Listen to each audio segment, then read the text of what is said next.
folks. Welcome to Glendora, a cheerful look at life. John says that he grew up to be the kind of a kid that his mother didn't want him to play with. Would you start off by telling the folks at home what Westinghouse Broadcasting is and does? Well, Westinghouse Broadcasting is one of the major broadcasting companies in America today. It operates 5 television stations, 16 radio stations. We have a production. This is Mr. Robert C. Wright, who is the President and Chief Executive Officer of NBC, and he'll be back.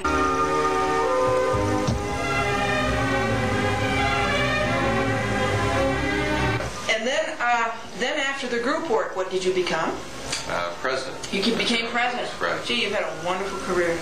And then after that, you became the CEO? Chairman and Chief Executive. Chairman and Chief Executive Officer. Oh, I think that's terrific.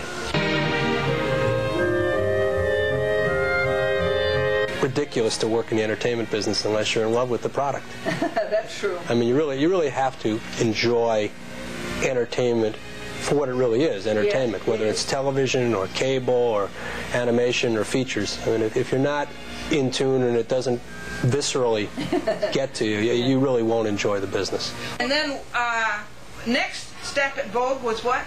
Did you go to? Well, I moved from being a junior fashion copywriter on up through all kinds of departments.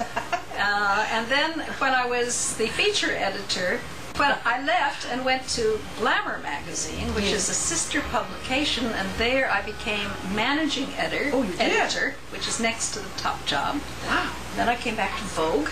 Can you tell the boys and girls what an executive producer does, please? I work in our local news operation, which at Channel 4 is newscasts at 5, 6, and 11 the weekends.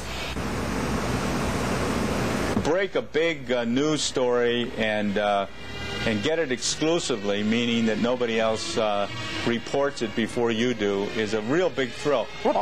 Also, I like to start new publications. I think that's a lot of fun. And I've had the opportunity to start about 3 or 4, including Crane's New York Business and Crane's Chicago Business, and a publication called Electronic Media about radio, television, and cable television, like we're on now. Yeah. We report.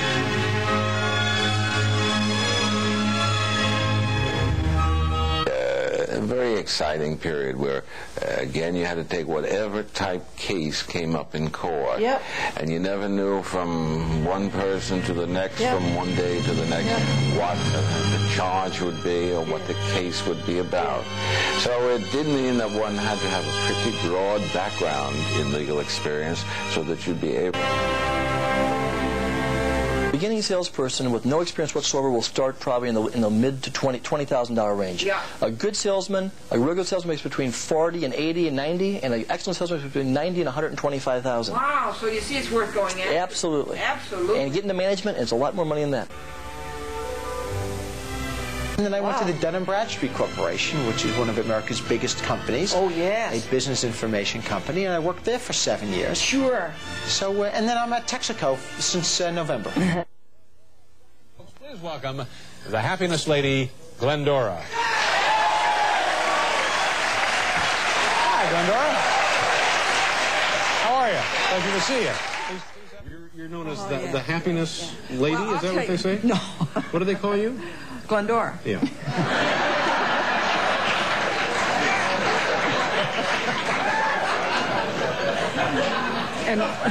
And what did you say your name was? I'm Dave. That'll be my last night. You are a very good interviewer. Well, thank you. And I'm going to recommend you for a raise. Thank you. The recipe for happiness, David, is that there's one thing in this world that you can do better than anybody else. And if you will go by yourself, you will find out what that is. And you will do it, and you'll be happy. Now, if you don't do it, David, it's going to nag at you every second of your life. So you find out what it is that you're good at. No, the one thing that you can do better than anybody else. The one thing you can do better than anyone else, and you just concentrate on that. Yes, you do. And then that'll make you happy. Well, sure, because you'll get everything you want. Yeah.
Well, hi there, everybody. How are you today?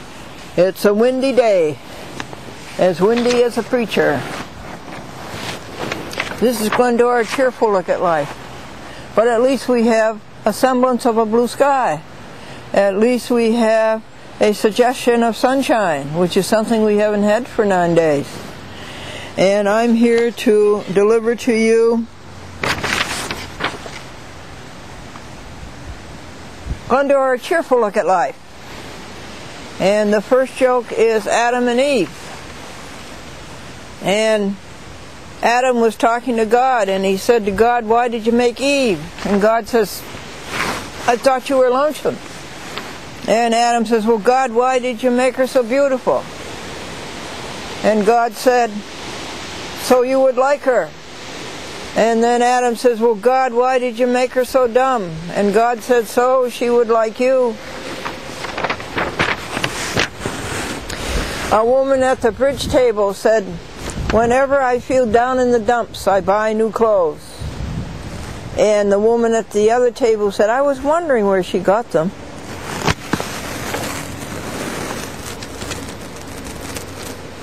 "Don't make fun of our coffee," the sign in the restaurant window said. "Someday you will be old and weak too." And John has worn that suit for so many years, it's come back into style 5 times. Why do they call Billy Sanka? No active ingredient in the bean. And today's garage sales? Well, let's put it this way. Today's Christmas presents are tomorrow's garage sales.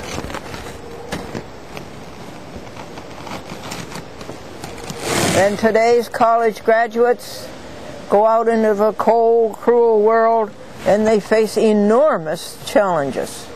2 of them are reading and writing.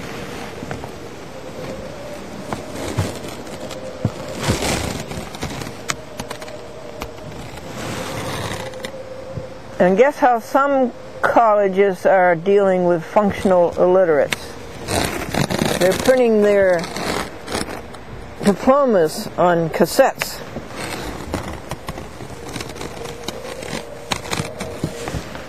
Charlie said when he was in college he had the women running in circles around him. And his wife says, "That's right, he was a track coach." You know what BA stands for, don't you? Barely adequate. MBA stands for more bad advice. And PhD stands for piled higher and deeper.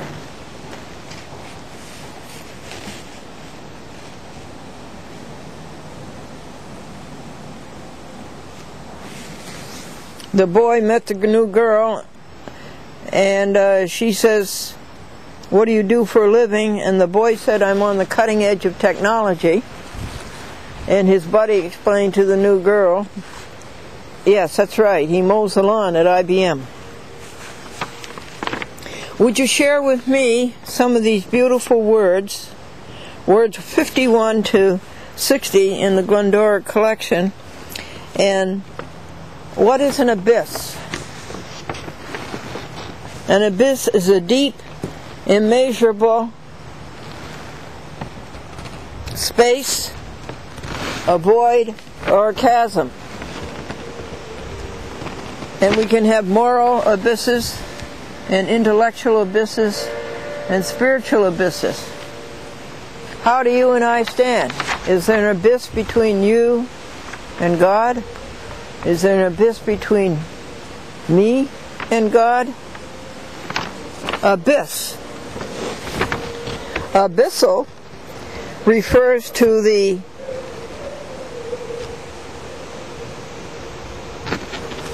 bottom waters of the deep sea. Unfathomable. Pertaining to the bottom waters of the deep sea. Abyssal. Adept. Oh, here's a good one for us. fully skilled, well-versed, and proficient. God is fully skilled, well-versed, and proficient. Adequate. Completely fulfills a proposed end. Equal or commensurate with the requirement. Let's go back and look at these again. Satisfying a desire and meets a need. Let's all be adequate. Fully commensurate with the required end. Completely fulfills a proposed end. That's what I want for all of us in our lifetime. To fully, that's a split infinitive,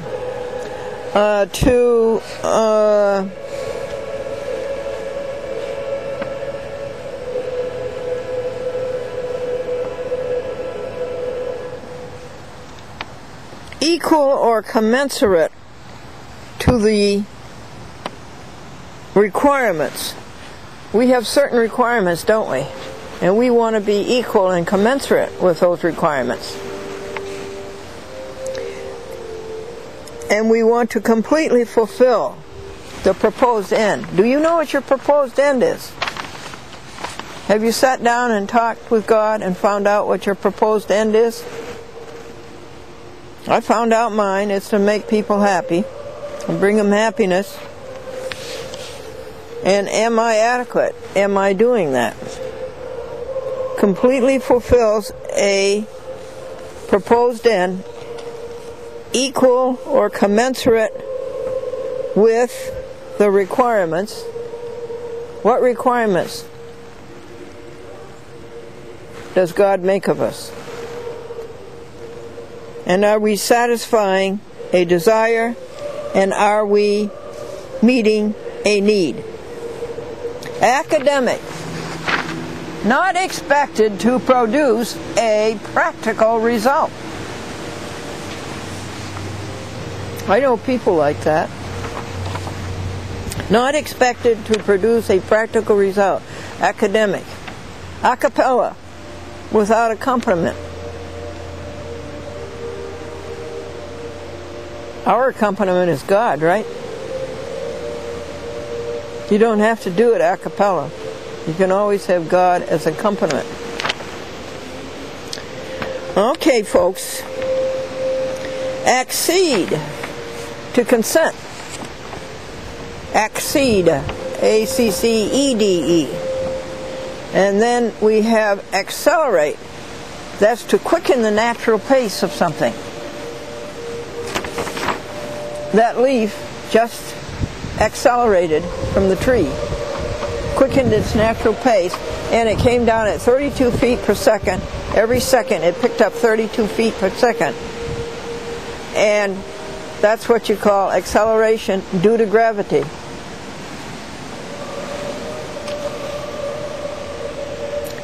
And accentuate. To intensify, to emphasize, accentuate the positive, eliminate the negative.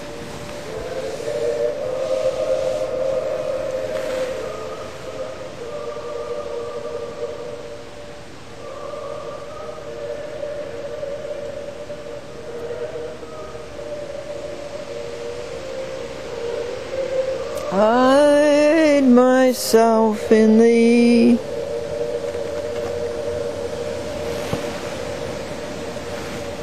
Thank you, jokes, and thank you, words, and thank you, wind.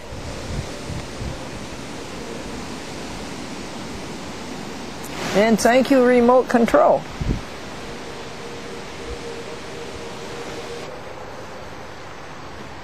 Something of Love by Franlkyn Buell.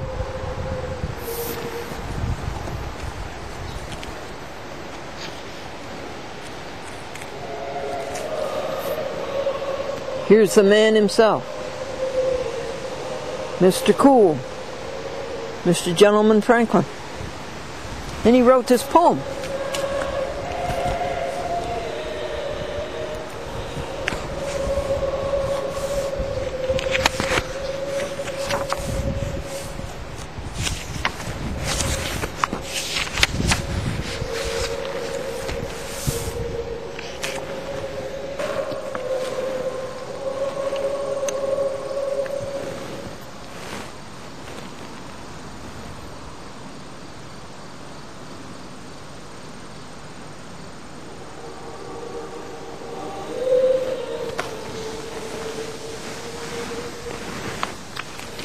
Night rain.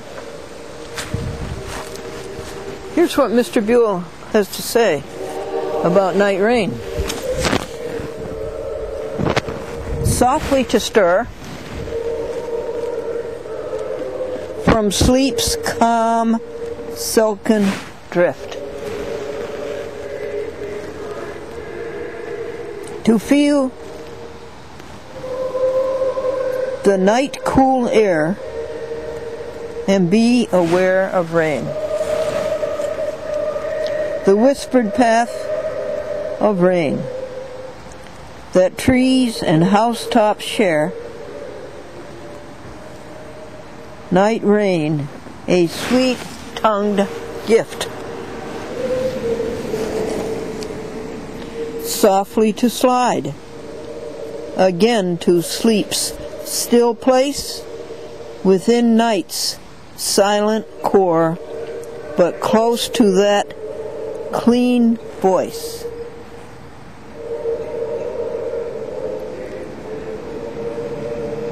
That breeze fresh raindrop voice, whose song, though heard no more, lingers on slumber's face.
So folks, is there anything I can do to help you? I would like to help you.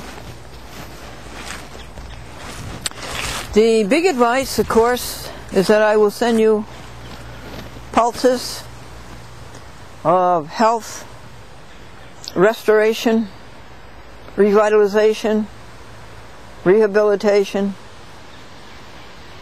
from my good health to yours. And what will solve everything is you're going alone with God the first thing every morning and claiming the treasure that God has for you. What is in that treasure? Health, love, appreciation, applause, success, happiness, joy, money, attainment, satisfaction. That's what's in that treasure that has been eluding you all these years. So tomorrow, get up an hour before you usually get up and have your pen and have something to write on and hear what God tells you. Claim your treasure. Preoccupation, prepossession.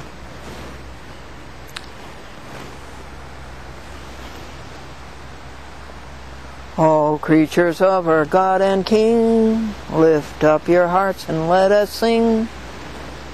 Stop the cruel, one with God.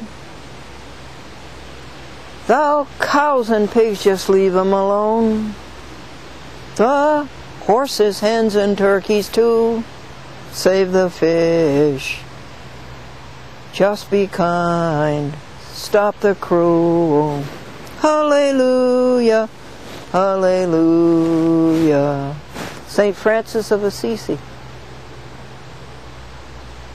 Help, help the dogs and help the cats. Protect the deer and baby fawn. Be like Bambi. Feed, feed the animals in the woods. Share, share with them all your goods. Save the fish, just be kind. Stop the cruel. Hallelujah. Hallelujah.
That's something.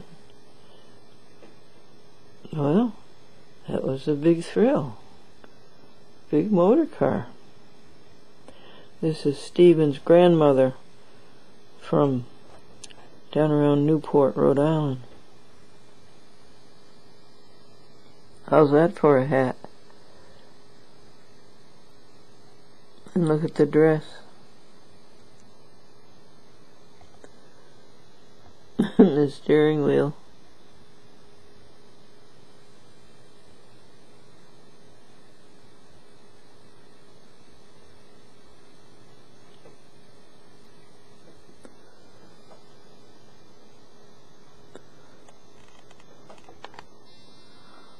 What kind of gasoline did they use, folks?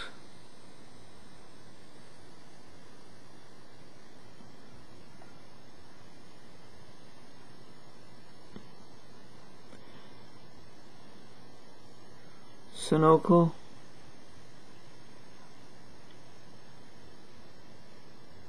Have you heard of the Sunoco law of public speaking?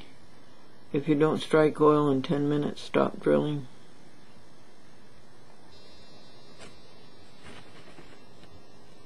This is Jackie Rickman in Brooklyn, folks.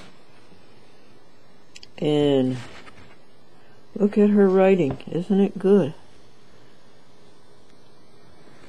What a friend she's been over the years. I met her at Sylvan Lake, Beekman, New York, Dutchess County, 2002. How nicely she writes. And she sponsors a chat with Glendora in Brooklyn, New York. And Brooklyn, New York is changing over everything. trying to keep up with the technology changes, and there aren't going to be any more tapes accepted after March the 2010. I'll have to call Leon Taylor and ask him please to teach me what they're doing. And I'll ask Devin McConnell if he will figure this out for me. Remember, people, that the mind cannot absorb more than the seat can endure.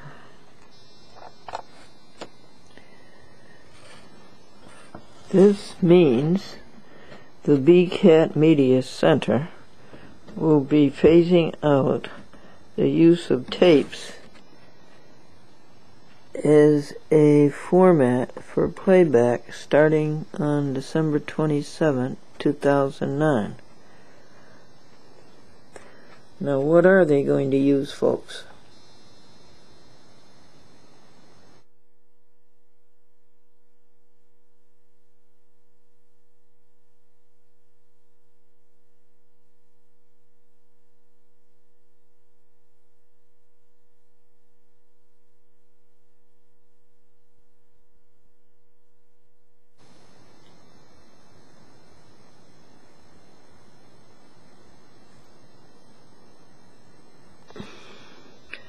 Joseph Cronin signed up for a chat with Glendora to be on 2 hours on Channel 115, Cablevision, Nassau County. Thank you, Joseph Cronin. Thank you, Diane Bennett. Thank you, Charles Dolan. This is a good thing, folks, from the Senior Center in Pittsfield, Massachusetts, for people to carry in their wallet or in their